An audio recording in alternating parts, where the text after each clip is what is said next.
बहुत नमस्कार। मेरा नाम रंजन अभिषेक है और मैं बहुत स्वागत करता हूं अब तमाम दर्शकों का जो इस वक्त हमारे साथ जुड़े हुए हैं।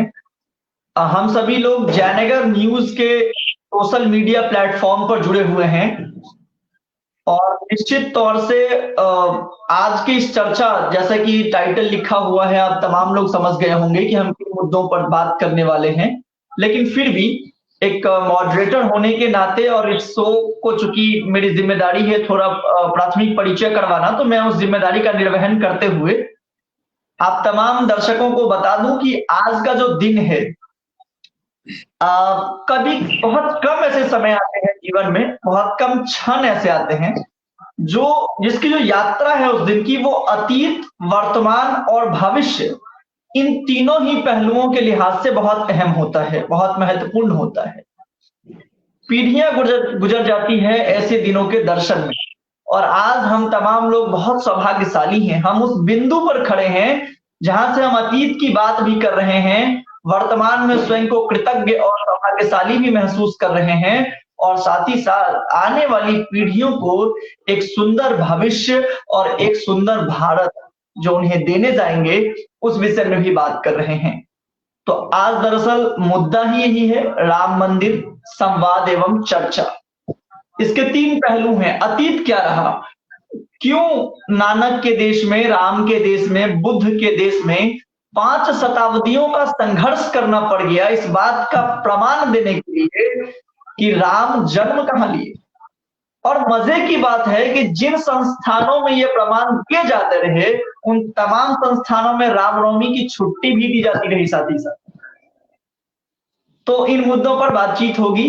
वर्तमान आज क्या है, आज के विषय में बात करेंगे। और जिस राम राज्य की संकल्पना अब हो रही है, भारत के तमाम विद्वज्जन कर रहे हैं, वो राम राज्य क्या है, हम इस पर बात करेंगे। हमारे साथ आज आमंत्रित वक्ता में जयनगर न्यूज के वरिष्ठ संपादक, वरिष्ठ पत्रकार भी कहें तो अतिशयोक्ति नहीं होगा, क्योंकि वो उस समय में मैगजीन उनका निकलता था जब शायद हम लोग तो बहुत छोटे थे, और बहुत लोग जो नवीन पत्रकार हैं या नव युवा हैं, वो सभी लोग कहीं ना कहीं उस मैगजीन को पढ़ते रहे होंगे। उस समय में उनका मैगजीन आता था। और हम सबके बड़े भाई ज्ञानेंद्र भाई जी हमारे साथ हैं। भाई जी, आपका बहुत स्वागत है इस प्लेटफॉर्म पर। धन्यवाद धन्यवाद। हमारे साथ जयनगर न्यूज के संचालक कहें, जयनगर न्यूज के सबसे सक्रिय सदस्य कहें, और सब जिम्मेदार सदस्य के रूप में, और पत्रकारिता के क्षेत्र में भी आप सभी लोग परिचित हैं। इनके 5-7 वर्षों का इनकी यात्रा है पत्रकारिता में भी। सुभाष सिंह यादव जी हैं हमारे साथ। सुभाष भैया, आपका भी बहुत स्वागत है। धन्यवाद। आज के दिन हम तीनों अगर मिल रहे हैं और दर्शकों से जुड़ पा रहे हैं, मतलब यह इतिहास का हम लोग हिस्सा बन रहे हैं। मतलब लग रहा है कि हम लोग 10 साल 20 साल बाद या आने वाली पीढ़ियां हम लोगों को आज का दिन, इस समय को किस रूप में पूछेंगे कि आप लोग क्या कर रहे थे, कैसे बिता रहे थे। शुरू करते हैं यहीं से जी। और हम सबसे पहले ज्ञानंद भाई जी से शुरू करते हैं। और ये कोई एक प्रायोजित जो है वो शो तो है नहीं, संवाद है, चर्चा है, बातचीत है हम सभी लोगों का। भाई जी, आज जब देख रहे थे टीवी को, या वो क्षण जिस क्षण में मेरे ख्याल से तमाम देशवासी कहते खुशी के आंसू, वो खुशी के आंसू थे हमारे आंखों में, जब रामलला वहां विराजित हो रहे थे, कैसा अनुभव कर रहे थे उस समय? अभिषेक, रामलला जब विराजमान हो रहे थे, उनकी प्राण प्रतिष्ठा की जा रही थी, इस क्षण का मुझे ही नहीं, आपको नहीं, वरन भारतवर्ष क्या, विश्व में जहां जहां भी सनातनी हिंदुत्व के धर्म ध्वजावाहक मौजूद होंगे, उन सबों को इस ऐतिहासिक पल का इंतजार था। और टीवी से हम चिपके हुए थे। हमारी आंखें अपलक निहार रही थी उस प्रतिमा को जिसमें हम साक्षात प्रभु श्री राम का दर्शन कर रहे थे। भाव विह्वल था, शब्द नहीं। गले अवरुद्ध, भावुक, ऐसा लगता था कई सालों का संघर्ष हमने मीलों का सफर तय किया। ये आंसू दुख के नहीं है, ये रुलाई बरबस है। यह दर्द से निकले हुए आंसू नहीं है, उस प्रभु श्री राम के चरणों में समर्पित हमारी वो भावना है जिसके लिए हमारे पूर्वजों ने संघर्ष किया। न जाने कितने बलिदान। गोस्वामी तुलसीदास जी ने रामचरितमानस में कहा है कि कौवा अगर कोयल की संगति में बैठ जाता है तो उसके भी पाप धुल जाते हैं, लोग उसको भी कोयल मानने लगता है। अगर बगुला हंस के समूह में जाकर छिप जाता है तो उसकी कुरूपता छिप जाती है और लोग उसको भी हंस ही मानने लगते हैं उसके उज्जवल सफेदी को देखकर। आज के दिन हम हिंदू सनातनी लोग उन लोगों को भी माफ कर देते हैं जिन्होंने कार सेवकों पे अत्याचार किया, जिन्होंने भगवान राम के लिए सबूत मांगे, जिन्होंने भगवान राम के देश में ही भगवान राम पे प्रश्न चिन्ह खड़ा किया। उनकी एक लॉबी ने सिरे से भगवान राम के अस्तित्व को ही नकारना शुरू किया और यह एक सोची समझी प्रायोजित साजिश थी सनातन को समाप्त करने की। कुछ कहते थे राम क्या है, राम इंसान है, इंसान की पूजा करते हैं। राम क्या है? राम शब्द में विशालता है, राम शब्द में भव्यता है, राम शब्द में रमणीयता है, राम शब्द में मधुरता है। ये सभी गुण जब मिलते हैं तब बनता है राम। राम 3 अक्षरों से मिलकर बना हुआ है, र आ म। र अग्नि का, तेज का, ऊर्जा का प्रतीक है। हमारे यशस्वी प्रधानमंत्री ने आज कहा है राम शब्द आग नहीं बल्कि ऊर्जा का प्रवाह है। मैं समर्थन करता हूं। र शब्द अग्नि या तेज या ऊर्जा का प्रतीक है। आ शब्द आकाश का अर्थात विशालता को समाये बैठा है और म शब्द चंद्रमा का अर्थात शीतलता और शांति। लोग कहते हैं कि राम से हमने क्या सीखा। राम के पास बैठिए, राम को समझिए, राम से बात कीजिए, राम को अपने अंदर समेटिए, उसको महसूस कीजिए, फिर आपको लगेगा राम एक निश्चल बालक, एक आज्ञाकारी पुत्र, एक त्यागी तपस्वी, एक पत्नी के प्रेम में व्याकुल आतुर एक पति, एक योगी, एक तपस्वी। क्या नहीं है राम में? पृथ्वी पर राजा के रूप में सुशोभित एक राम। वे लोग भी जो राम को नकारते थे रहे हैं, उन्होंने भी राम राज्य की ही परिकल्पना को आधार बनाया हुआ है। आज भी कई कालनेमी ऐसे मिलेंगे, कई कालनेमी है हमारे समाज में जो राम के अस्तित्व पे सवाल उठाते रहे। भले ही अभी वो चोला बदले, वेश बदले, लेकिन प्रभु श्री राम के शरण में आके उनके भी वो पाप धुल जाएंगे। तो राम नाम अपने आप में एक अथाह महासागर है। जरूरत है इंसानों को उसमें डुबकी लगाने की, गोता लगाने की। इनका तो ना आप गांव में बड़े बुजुर्गों से पूछिएगा, आखिर क्यों पहले हमारे समाज के लोग, खासकर सुभाष जी हमारी बातों से ताल्लुकात रखेंगे, अपने पुत्रों का नाम रखते थे राम अवतार, रामदेव, रामफल, राम भजन। अगर मैं गलत नहीं हूं तो, क्योंकि उनके माँ बाप अपने पुत्रों का नाम लेकर बार बार राम का स्मरण करना चाहते थे। आज वो टिंकू पिंकू रिंकू वाली संस्कृति हमारे ऊपर थोपी गई है। हमारी संस्कृति ये बॉबी डॉबी ये सब की नहीं थी। हमारी संस्कृति राम, सीता, लक्ष्मण, शिव, अपने इष्ट देवों को हर पल याद करने के करीब लाते रहने की हमारे पूर्वजों ने हमें एक राह दिया था, जिसको हम समय अंतराल पर जैसा समाज हमें विरासत में मिलता चला जा रहा था, जिसके हम मानसिक गुलाम बनते चले जा रहे थे, तो हम उसके आदतन शिकार होते जा रहे थे। थोड़ी कड़वे शब्द का प्रयोग करूंगा मैं, बुरा माफी चाहूंगा जिनको बुरा लगे तो, लेकिन मैं कटु सत्य कह रहा हूं। राम नाम एक मंत्र है, सकल मंत्र को राम। राम सभी मंत्रों का बीज है, इसमें रिद्धि सिद्धि सब भरी हुई है। अगर विश्वास है तो आप दिन रात तप करके जप करके देखिए, सब काम आपका पूरा हो जाएगा, कोई काम बाकी नहीं रहता है। और कई सौ सालों के बाद अनुज, जब आज हमारे राम लला उनकी प्राण प्रतिष्ठा की जा रही थी, मैं आपको 10 साल पहले अतीत में ले जाना चाहूंगा। मैं अपने परम मित्र राजीव जी के साथ रामलला के दर्शन करने गया था। ऐसी बस मेरे आंखों से आंसू निकलने लगे।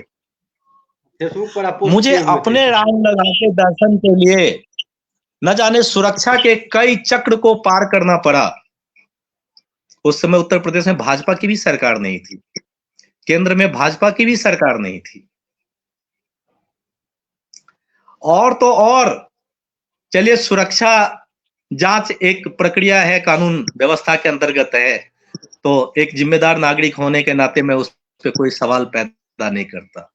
लेकिन जब हमने रामलला का दर्शन किया तो खुद के हिंदू होने पर मैं खुद को धिक्कारता था कि मैं सो रहा हूं बिस्तर, मखमल गद्देदार बिस्तर पे, हमारे रामलला फटे हुए टेंट में, उस टेंट में जो सर्दी गर्मी बरसात धूप जाड़ा पता नहीं कितने झेलते हुए, और उस टेंट के अगर वो टेंट फट जाता था, उसके लिए भी कोर्ट से परमिशन लेना पड़ता था कि बदलवाया जाए या नहीं। तो हम साक्षी हैं उस दुर्भाग्यशाली दिनों के भी, और हम साक्षी बने हैं इस सौभाग्यशाली पलों का भी। बाकी राम वही है, वही जो राम रचि राखा। यह भारत है, हिंदुओं ने किसी पे हमलावर बनके हमला नहीं किया। अगर इस देश का हिंदू चाह लेता तो राम मंदिर बनते, ये 500 साल की गाथा हम आज नहीं गाए होते। लेकिन हमने सदैव राम के द्वारा दिखाए गए न्याय व्यवस्था पे भरोसा रखा। हमने सदैव अपनी न्यायिक व्यवस्था का पालन किया। और आज प्रधानमंत्री ने फिर से उनकी एक बात दोहराना चाहूंगा, उन्होंने बड़ा दूरदर्शिता दिखाते हुए कहा है कि न्यायपालिका ने भी न्याय की लाज रख लिया। न्यायपालिका ने भी न्याय की लाज रख लिया। और वास्तव में एएसआई के जो निदेशक थे के मोहम्मद, वो बार बार दलील देते रहे थे कि खंबे हैं, मूर्तियां मिली हैं। वहीं पे जो सुरक्षा अफसर थे अब्दुल हयात या वाहिद हयात करके, उन्होंने गवाही दिया कि यहाँ मंदिर था। तो हमारे सबूत हमसे मांगा जाए, हम बार बार दे रहे हैं, फिर भी एक काल्पनिक पात्र बताना, एक सुनियोजित साजिश के तहत षड्यंत्र रचना, ये अजीब सा था। लेकिन चलिए, भगवान ने चाहा था आज का दिन भारतीय इतिहास में स्वर्णाक्षरों में लिखा जाएगा। और इस देश पे लोग आज काफी लंबी परिचर्चा होगी, सुभाष जी को ही बोलना है। तो इस देश जी, में जी। आज नहीं जो सर, उत्साह है, हम लोग आप जब बोलते हैं सर तो सुनने में मजा आता है और एक तक हम लोग सुनते रह जाते हैं। इस देश में अच्छा आज लगता जो है आपसे उमंग है, हमेशा उल्लास आपसे है, मिलना, आपसे बात करना। जो उल्लास और उमंग है, वह तो उसी समय का था जब लंका से वापस आए थे प्रभु श्री राम। तो नगरी में घी के दिए जलाए गए।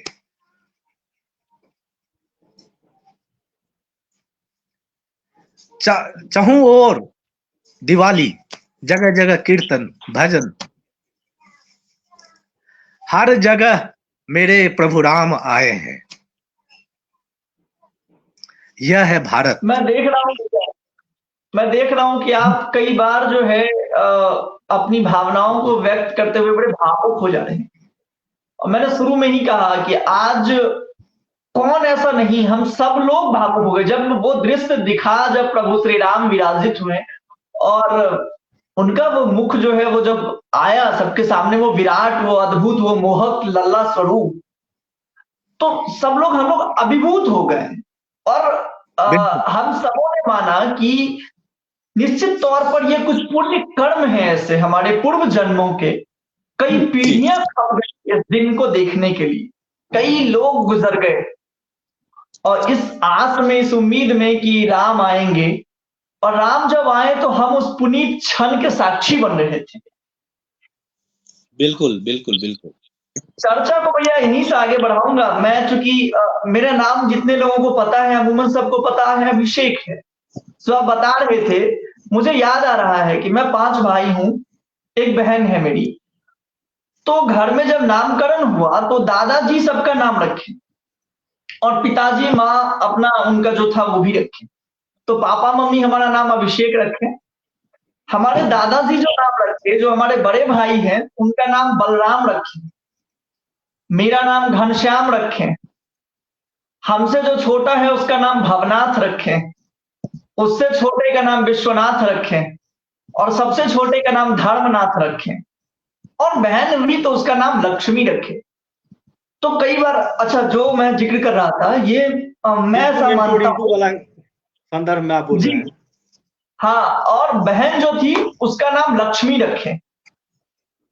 अब ये था जो मैं कह रहा था कि उपनिषद जो है, मेरे ख्याल से जो हमारे उम्र के लोग खास करके हैं उनमें उपनिषद कम है, वो सुनना कम चाहते हैं, अपने बुजुर्गों को उनके समीप बैठना कम चाहते हैं। मैं मानता हूं कि मैं सौभाग्यशाली हूं इस मायने में, क्योंकि मुझे बुजुर्गों के समीप बैठना, उनका सानिध्य प्राप्त करना, उनसे बात करना बहुत मजा आता है।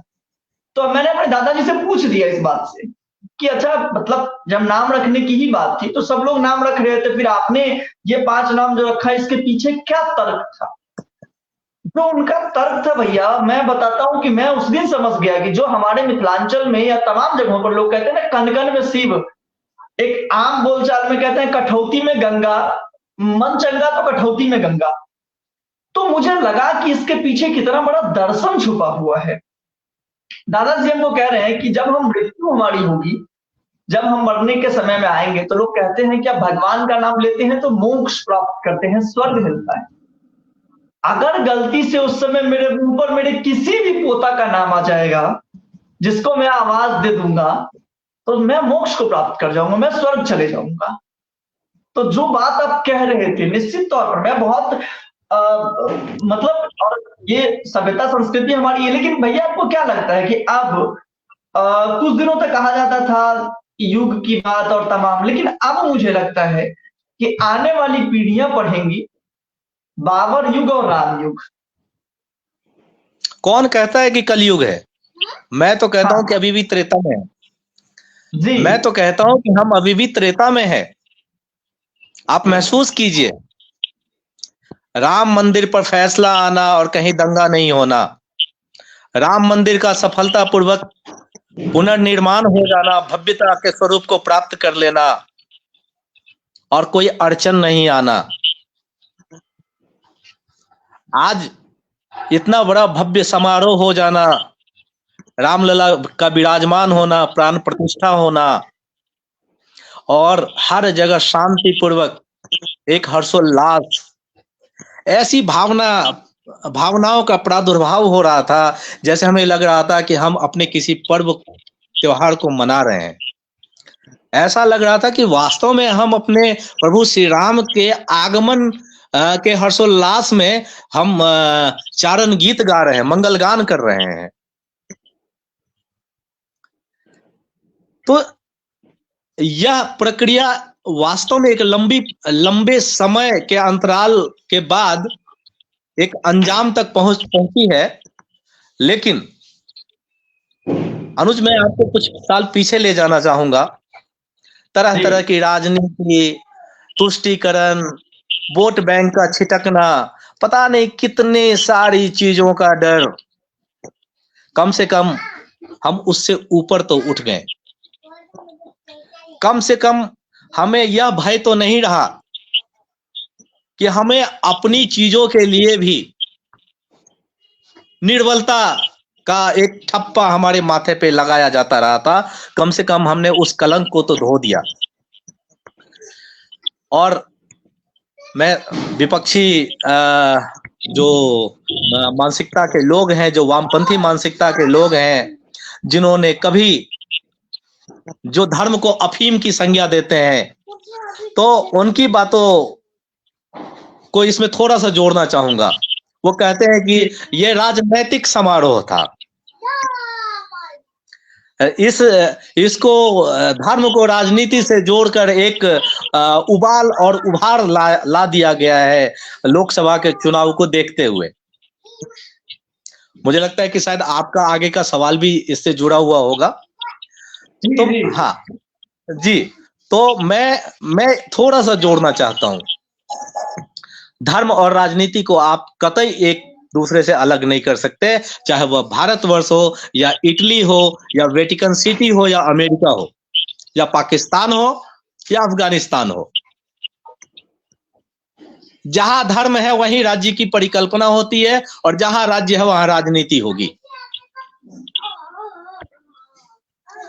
क्योंकि राजनीति जनता के लिए की जाती है और जनता को सुविधा चाहिए, और सुविधा ऐसा कि जहां पे राज्य स्थापित किया जाए। तो हमने तो धर्म के आधार पर राम राज्य की परिकल्पना किया है, तो राजनीति को धर्म से कैसे अलग किया जाए। और जो यह बातें करते हैं कि धर्म को राजनीति से जोड़कर लोकसभा चुनाव के मद्देनजर इस चीज को उबाल दिया गया है, उभारा गया है, तो मैं कहना चाहूंगा 1986-87 के बीच में कि यह वही देश है जिसके ऊपर संविधान के ऊपर थोप दिया गया था शरिया कानून, और कहा गया था कि संविधान के पन्नों को पलट दो, अध्यादेश ला दो, और याद कीजिए शरीयत कानून को लागू कर दिया गया था। और ठीक उसके एक साल के बाद 1987-88 के इतिहास को पलटिएगा, ठीक एक साल के बाद हमारे रामलला का सबूत मांगा गया था।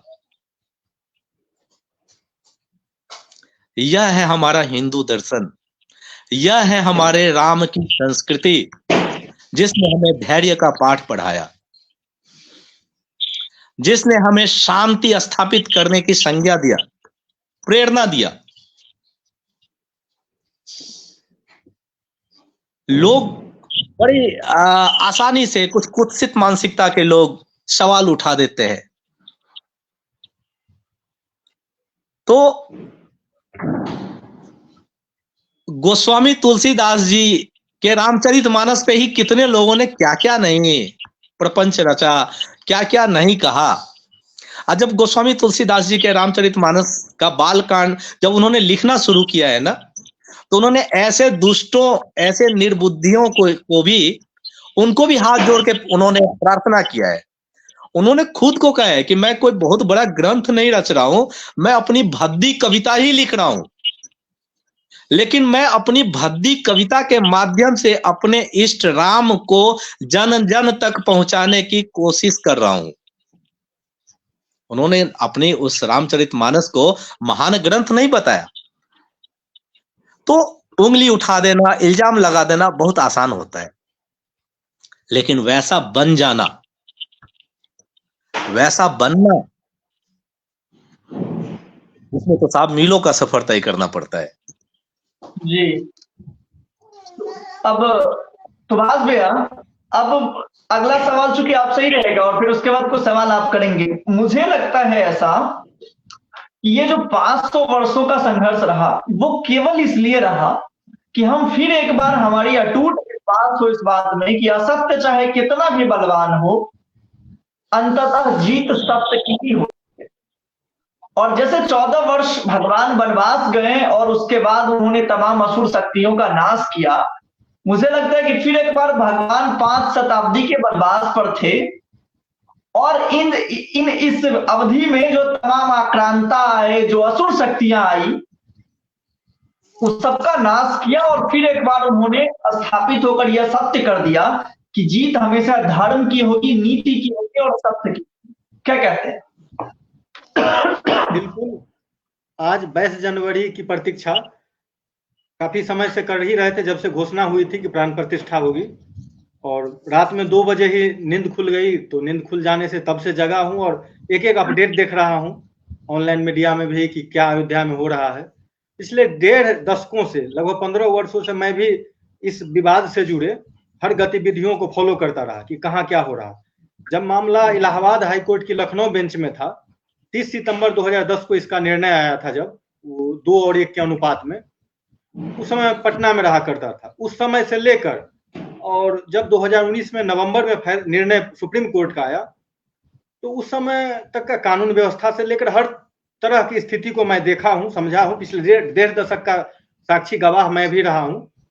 मुझे याद है 30 सितंबर 2010 को जब इलाहाबाद हाईकोर्ट के लखनऊ बेंच का फैसला आने वाला था, निर्णय आने वाला था, तो अखबारों में जो तत्कालीन मनमोहन सिंह जी की सरकार थी, विज्ञापन बड़े बड़े देते थे और सड़कों पर सीआरपीएफ, बीएसएफ और जो अर्धसैनिक बल है उसको कि दंगा ना हो जाए, इस तरह का चीज। लेकिन सुप्रीम कोर्ट का नतीजा जब आया 2019 के नवंबर में, तब हम लोगों ने देखा कि कहीं कुछ नहीं हुआ। तो ये मतलब शासन का अंतर भी दिखाता है, लोग भी देखे हैं, ऐसा कोई बहुत पुरानी बात नहीं है। और निश्चित रूप से देखिए, आस्था भी है, और चाहे हम कमजोर कितना भी रहे, क्योंकि एक से एक ताकतवर लोग थे, आक्रांता जो थे, इस्लामिक आक्रांता थे, बाबर से लेकर और ब्रिटिश समय तक। उसके बाद स्वतंत्रता के बाद भी तरह तरह की सरकारें रही। के लिए माफी चाहूंगा। सुभाष की बातों में मैं एक लाइन इसमें जोड़ना चाहूंगा कि तत्कालीन राजनेताओं ने पूरे भारतवर्ष में एक मनोवैज्ञानिक डर का माहौल, भय का माहौल व्याप्त कर रखा था कि अगर ऐसा होगा तो ऐसा हो जाएगा। जी जी, सुभाष कंटिन्यू कीजिए। और बिल्कुल, और स्वतंत्रता के बाद भी इसको रोकने का प्रयास किया गया। और ये निश्चित जानिए, मैं ये सार्वजनिक मंच पर कह रहा हूं कि जो अच्छा करे उसको क्रेडिट देना चाहिए। अगर नरेंद्र मोदी जी अब ये प्रधानमंत्री न होते, मान लेते हैं कोई और होते, हमारे देश की पार्टियां हैं, नाम लेने में भी हिचक नहीं होना चाहिए, कांग्रेस की सरकार होती और कोई प्रधानमंत्री होते, तो वो सुप्रीम कोर्ट में अगर नतीजा आने वाला रहता तो वो एक एफिडेविट दे देते कि यह सुप्रीम कोर्ट यह नतीजा न सुनावे, न तो देश में पूरे जहां तहां दंगे हो जाएंगे। इससे सुप्रीम कोर्ट 10 साल 20 सालों के लिए टाल देता, ये हो सकता था। तो इसलिए लोग कहते हैं कि सुप्रीम कोर्ट का निर्णय से मंदिर बना है, तो ये सही है। लेकिन अगर सरकार न चाहे तो कोर्ट भी न दे सकता फैसला, इसलिए नहीं दे सकता। सरकार ये कहे कि भाई कानून व्यवस्था की, विधि व्यवस्था की समस्या उत्पन्न हो सकती है, तो जिनको जो किए हैं लोगों को दिख रहा है। किसी को अनुमान नहीं था कि 22 जनवरी को भी इस तरह से हम लोग अभी बातचीत कर रहे हैं, पीछे आतिशबाजी हो रही है, पटाखों की आवाज सुन रहे हैं, हर घर में दिए जल रहे हैं। और आप पता कर लीजिए, सर्वेक्षण कर लीजिए कि कौन लोग किस दल को वोट देते हैं और किस इससे इतर हो गया है, मतलब ये गौण हो चुका है। मतलब जो जिन्हें भी राम में आस्था है, सनातन धर्म में आस्था है, किसी भी दल को सपोर्ट करते हो, सब लोग अपने घरों पर दिए जलाए हुए हैं, फुलझड़िया जला, अपने तरह तरह से भंडारे कर रहे हैं मंदिरों में। हमने आया तो 90% वोट तो नहीं मिलता है किसी पार्टी को, लेकिन 90%, 95% घरों में आपको दिख रहा होगा उत्साह। तो निश्चित रूप से 500 वर्षों बाद यह दीपावली आई है। श्री राम जी 14 वर्षों बाद जब आए, तो इतना उत्साह, और आज तक हम लोग त्रेता युग से लेकर कलयुग तक में मना रहे हैं दीपावली हर वर्ष। यह जो अवसर है, आने वाली पीढ़ियां, मतलब 500,000 वर्षों बाद भी, हमारे आपके कई पीढ़ियां बाद भी कहेगी कि 22 जनवरी 2024 को आप क्या कर रहे थे, आप कहाँ थे, आप क्या सोच रहे थे। सामान्य दिन था या क्या विशेष दिन था। तो यह बहुत ही विशेष दिन होने वाला है। तो रात में 2 बजे नींद खुली, उसके बाद से ही पिछली 15 वर्षों की जो गतिविधियों को देखता रहा हूँ, फॉलो करता रहा हूँ, सारी चीजें याद आ गई। एक बात और जान लीजिए, यह हकीकत है, जितनी जनसंख्या भारत में सनातन धर्म को मानने वालों की है, किसी दूसरे मजहब या रिलीजन को मानने वाले की होती, तो वो लोग सुप्रीम कोर्ट या किसी कोर्ट के नतीजे का इंतजार नहीं करते। कानून को मानने वाला भी हिंदू ही है, जबरदस्ती बनवा ले 500 वर्ष, जबकि 1947 के बाद सत्ता तो स्थानीय लोगों के हाथ में आ गई। तो चूंकि भारत में हिंदू अधिक थे तो हिंदुओं के हाथ में अधिक रही, तो चाहते तो 47 में ही बनवा लेते, 75 वर्षों का इंतजार नहीं करना होता।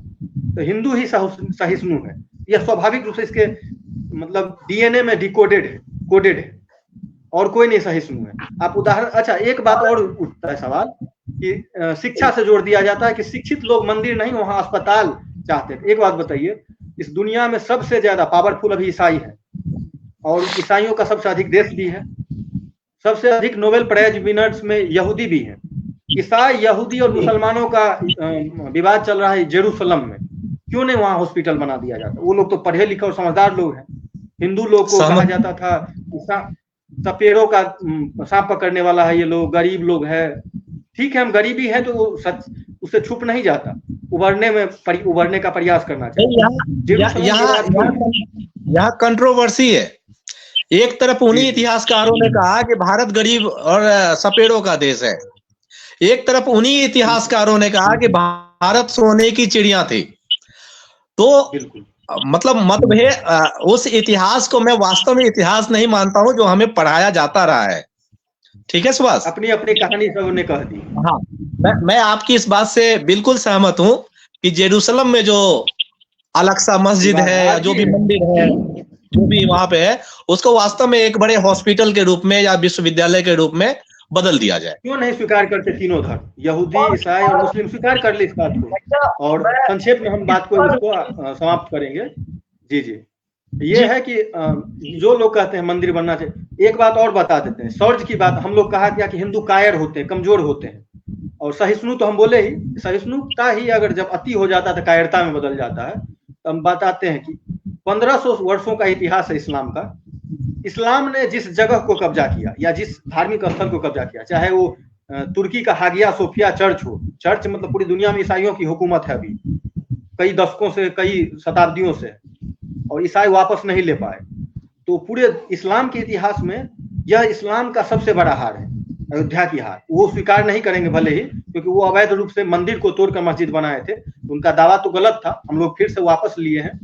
हम लोग किसी पर आक्रमण नहीं करते, लेकिन यह इतिहास है कि चाहे यहूदी हो या क्रिश्चियन हो, इस्लाम जिस चर्च पर कब्जा कर लिया या जगह पर कब्जा कर लिया, उसने कुर्दिश आबादी को खत्म कर दिया, ईरान को पारसियों से विमुक्त कर दिया, कोई वापस नहीं ले पाया। तो यह इतिहास का बहुत बड़ा क्षण है।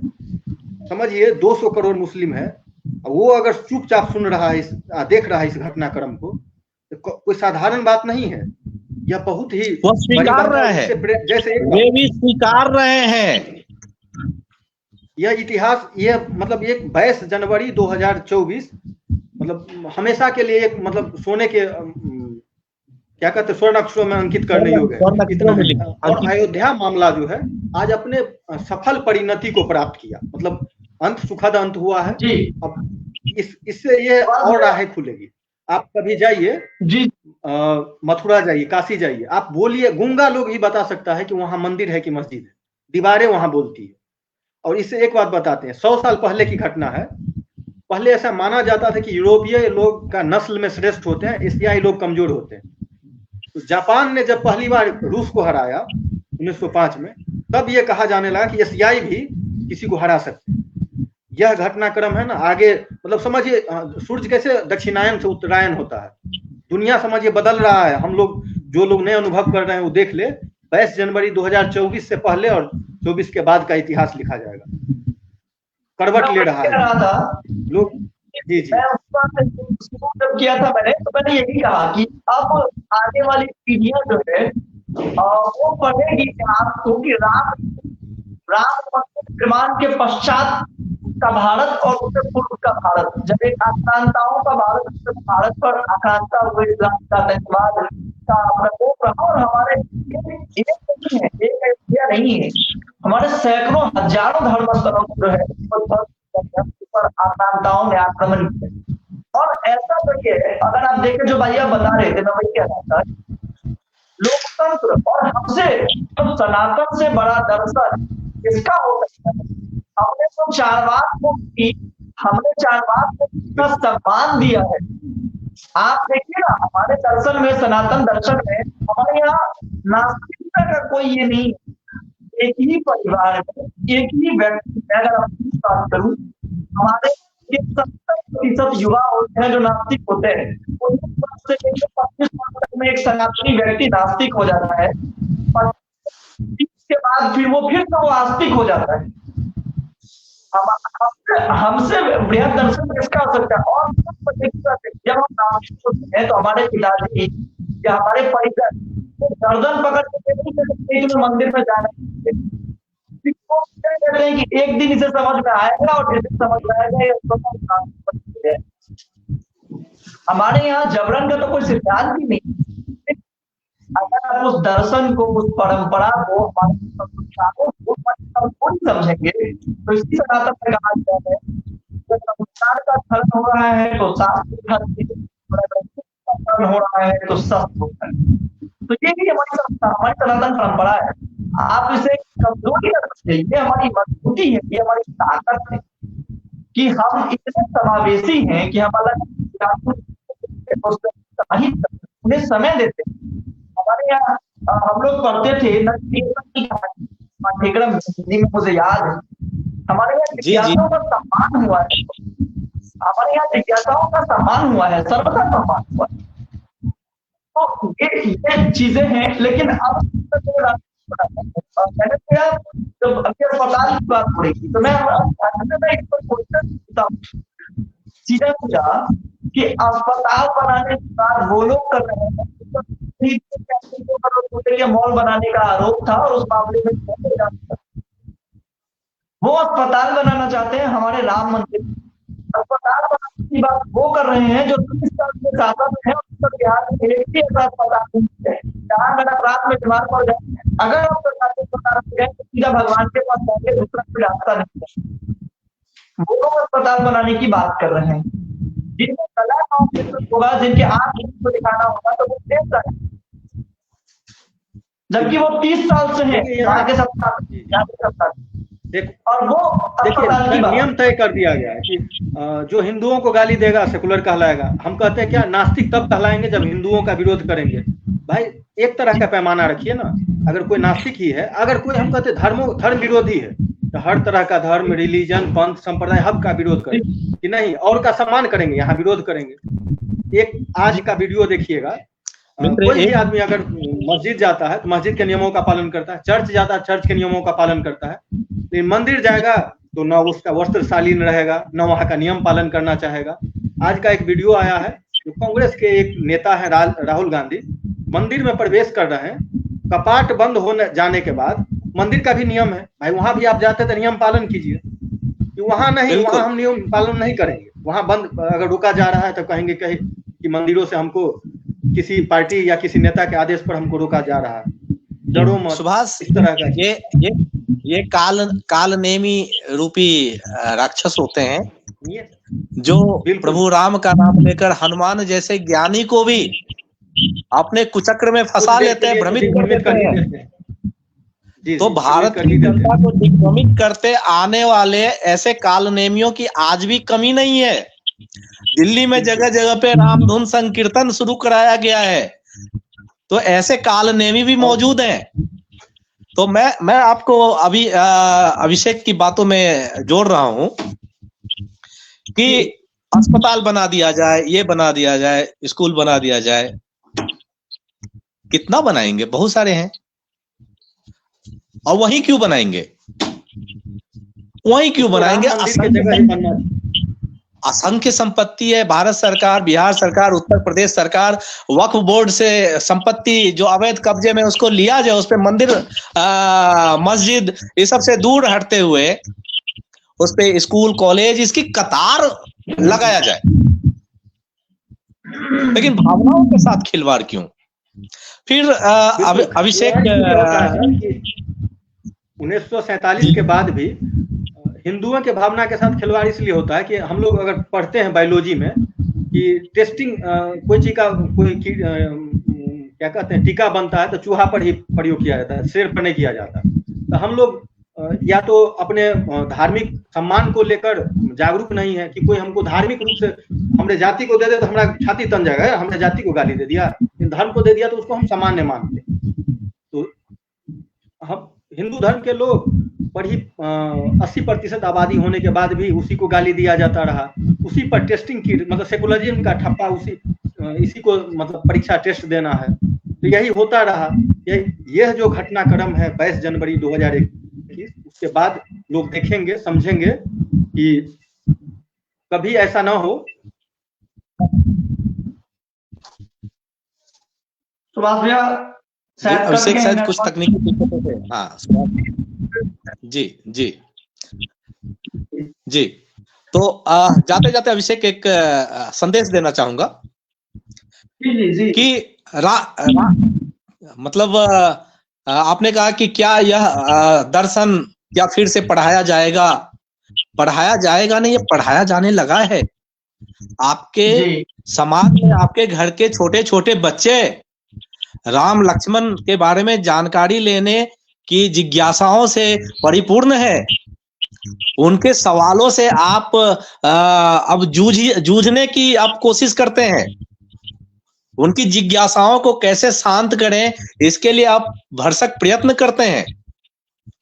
मैं 2 छोटे छोटे अबोध बालकों का पिता हूं और उनकी जिज्ञासाएं, एक तो मेरा परम कर्तव्य है कि मैं उन्हें अपने धर्म के साथ जोड़े रखूं।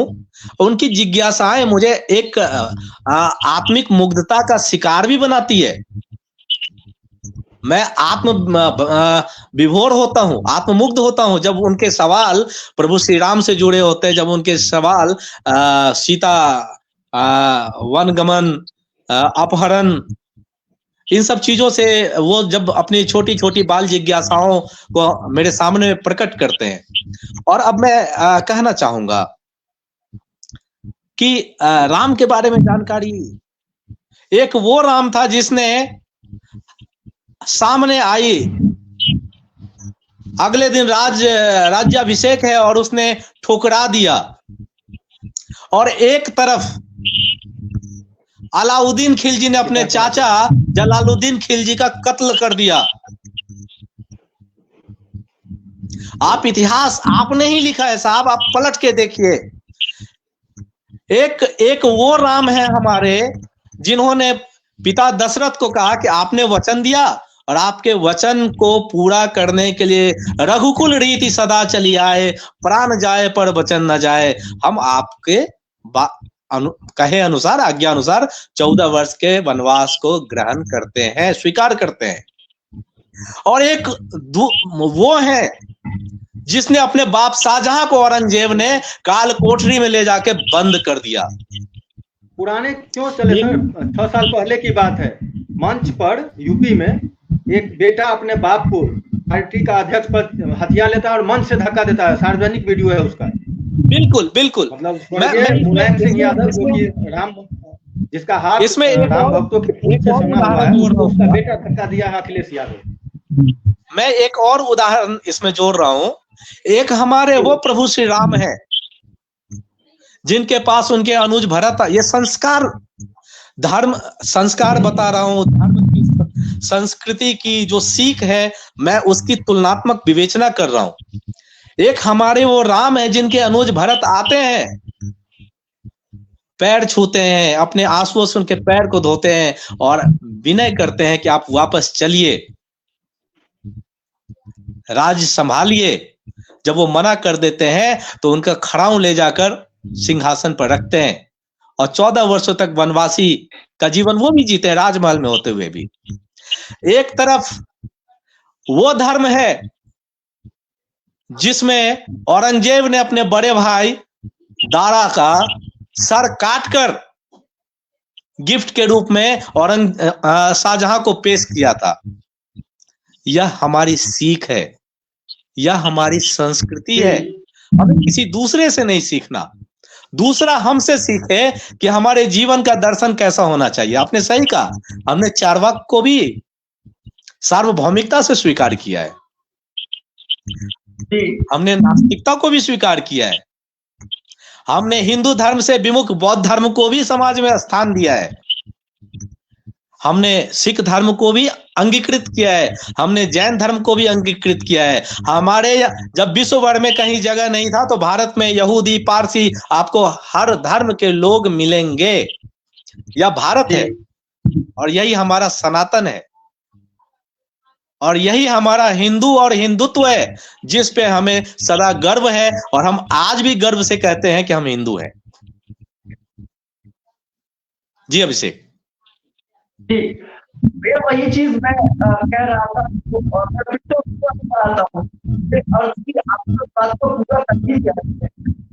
एक बार मैं सुभाष भैया को जोड़ हो चुकी है, इनको फिर से मैं एक बार हाँ के कारण शायद करता हूँ। जी, मैं वही तो कह रहा था बच्चा। और आज अगर राजनीति बड़ी बात करें और मजे की बात है, दर्शकों को बताओ आज की घटना है भैया। आज कई बार चला था गया, एक बार और मैं तो 3 पीढ़ियों के साथ हुआ, मैं अपने मामा का कर रहा था, हम लोग मुझे लगा। और आज मैं बताऊं कहीं ना कहीं नौकरी करते है तो उसके साथ 10 बजे होता है कि आपको काम पर शुरू कर देना है। और आज ऐसा हुआ कि 11 करने का, मैं केवल उस वीडियो को देख रहा था और जब फोन आया मुझे कि क्या करना है पड़े हुए, जरा उसको देख लीजिए।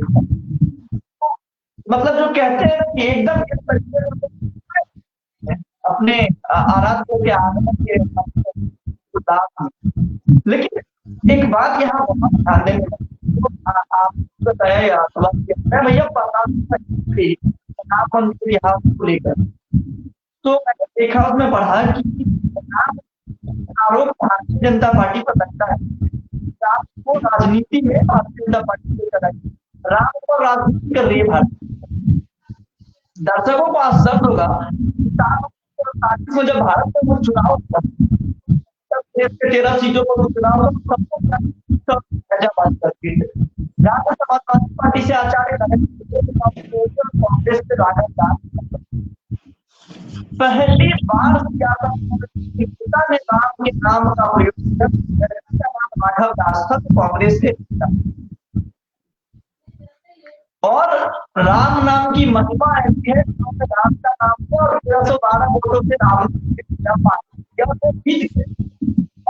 आज एक ऐसा दुर्भाग्य कहता हूँ कि अगर राम नाम से आपकी वो मान्यता है, अगर राम नाम से आपकी मित मान्यता है, आपका दुर्भाग्य की। और तो उसमें जो है आज कांग्रेस पूरे आयोजन से किनारा करती है। वही कहूंगा, राम उन्हें सद्बुद्धि और एक बार वो राम तो राम क्या सीमा है, वो और हमारे यहाँ पे जब बच्चा पैदा होता है और हम लोग यहाँ आज ही हमारे गांव में, मैं आपको 1992 में ले जाना चाहूंगा। मैं 9वीं क्लास में आया था और बहुत कम उम्र का था, उस समय अल्पायु था जी। 1992 6 दिसंबर को बाबरी मस्जिद के गुंबद को ध्वस्त कर दिया गया था। मस्जिद तो था ही नहीं, उन्होंने जबरदस्ती मस्जिद का रूप दे दिया था। वहां से कार सेवकों पे अत्याचार हुआ, गोली कांड हुआ, अनेक सैकड़ों कार सेवकों की हत्याएं की गई, जघन्य अपराध, अक्षम्य अपराध किया मुलायम सिंह की तत्कालीन सरकार ने। जी और फिर देश में एक अजीबोगरीब माहौल पैदा किया गया राम विरोधी मानसिकता के राजनीतिक दलों द्वारा। कार सेवकों ने वहां की ईंट लाकर हर घर में पहुंचाया, हर घर में उसको पूजित किया जाने लगा। हम लोग चोरी छिपे वीडियो देखते थे, हम लोग चोरी छिपे उन शिलाओं का, उन ईंटों का पूजा करते थे, और हम चोरी छिपे एक दूसरे तक उन ईंटों को ले जाते थे। हमें याद है वो दिन, हमें याद है वो प्रताड़ना का दौर। मैं बहुत छोटा था, लेकिन मुझे आज भी वह दिन, वह समय याद है कि किस तरीके, मेरी उस समय उतनी बुद्धि नहीं थी 13-14 साल में, लेकिन फिर भी मुझे वह खौफनाक माहौल, जो एक अलग किस्म का जहरीला वातावरण बना दिया गया था हिंदू विरोधी राजनीतिक दलों द्वारा, तो हमने वो दिन भी देखा। और आज हमने वो ईंटों को फिर से दोबारा जुड़ते हुए एक भव्य आकार लेते हुए भी देखा। वास्तव में हम अपने इस जीवन को धन्य समझते हैं, और हमें ही नहीं, सबों को अयोध्या जाना है, अयोध्या जाना भी चाहिए, हमारा तीर्थ है। सबों से मैं आग्रह करूंगा, सबों से निवेदन करूंगा, अपने आने वाली पीढ़ी को एक विरासत के रूप में अपने धर्म की, अपनी संस्कृति की ये कहानियां सुनाएं, ये कहानियां बताएं। जो जिस पेशे से जुड़े हुए हैं, जो जहां है, जिस रूप में है, हम एक संस्कृति के वाहक हैं। हमने अपने धर्म की ध्वजा को थामा हुआ है।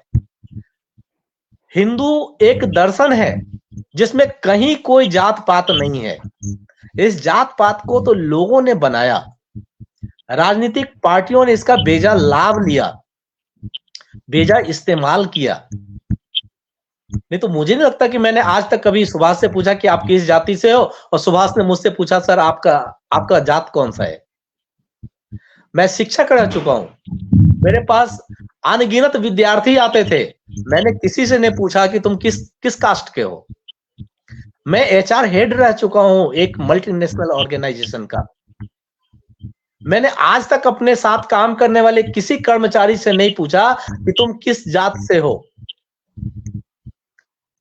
हमने बस ये समझा कि हाँ, हमारे भाई हैं, हमारे बंधु हैं, और हमारी सोच एक है, हमारी मानसिकता एक है।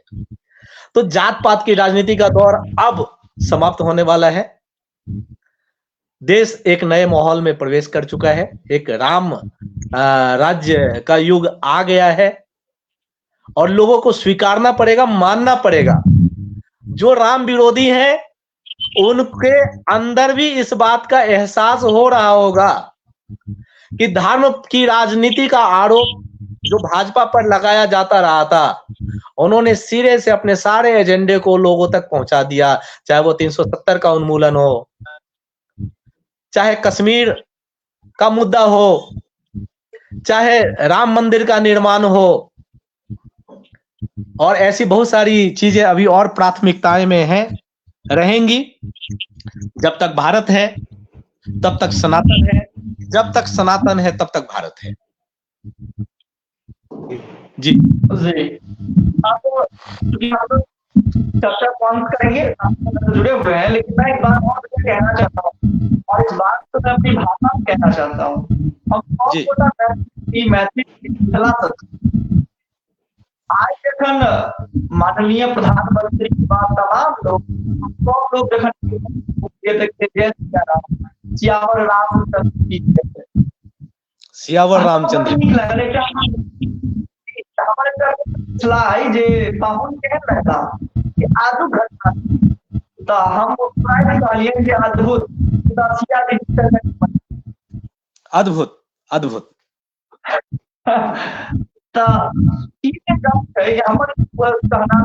हरे प्रगट कृपाला दीन दयाला कौशल्या हितकारी।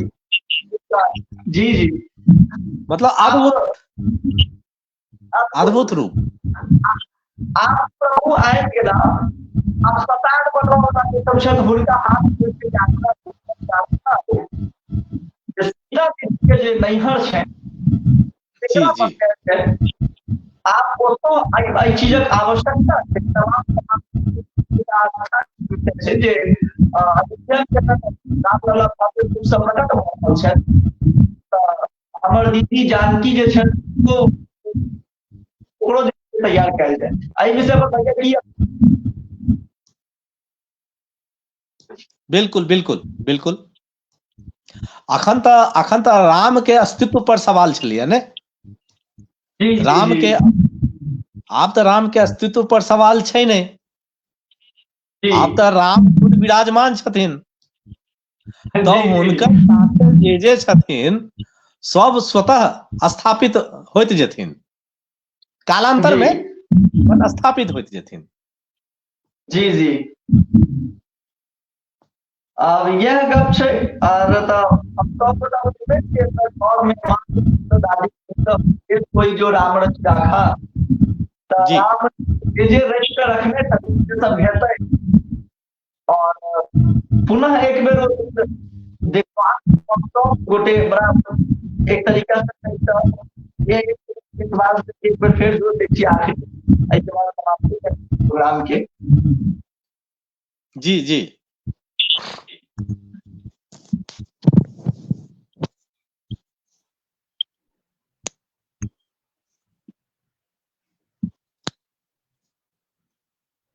तो हम सब गोटे जे छै से एखन तक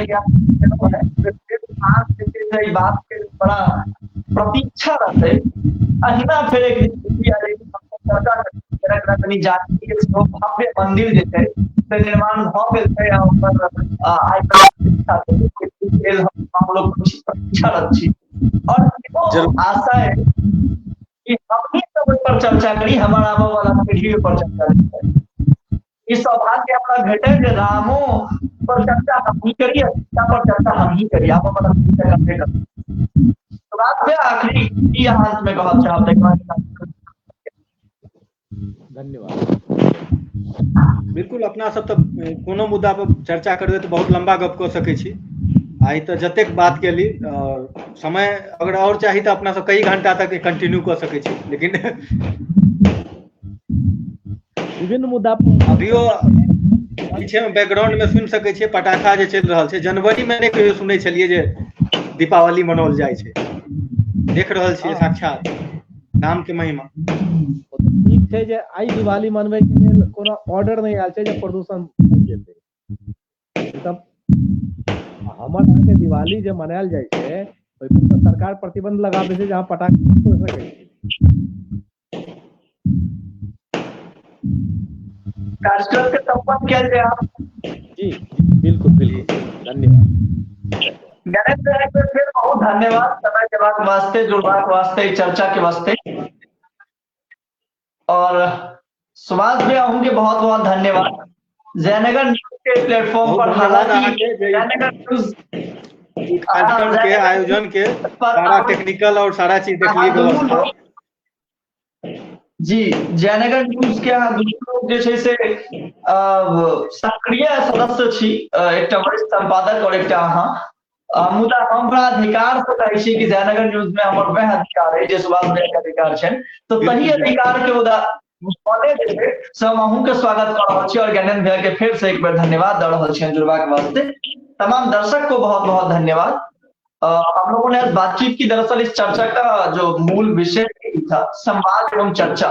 हम सबों को अपने मन की बात रखनी थी कि आज को लेकर हम क्या सोचते हैं, आने वाली पीढ़ियां क्या सोचेंगी, इस दिन का क्या महत्व है और खास करके हम सनातनियों के लिए इस दिन का क्या महत्व है। तो हमने इन तमाम विषय पर चर्चा किया। आप देख रहे थे जयनगर न्यूज।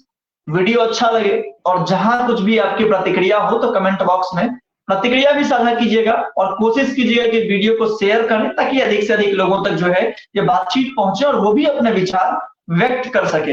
अगर हमारे पास बहुत सारे नवीन विचारों का संग्रह आएगा तो हम प्रयास करेंगे कि फिर एक बार ऐसे ही एक साथ जुड़कर उन तमाम विषयों पर भी चर्चा करें। अब देख रहे हैं जयनगर न्यूज। मेरा नाम है रंजन अभिषेक। नमस्कार।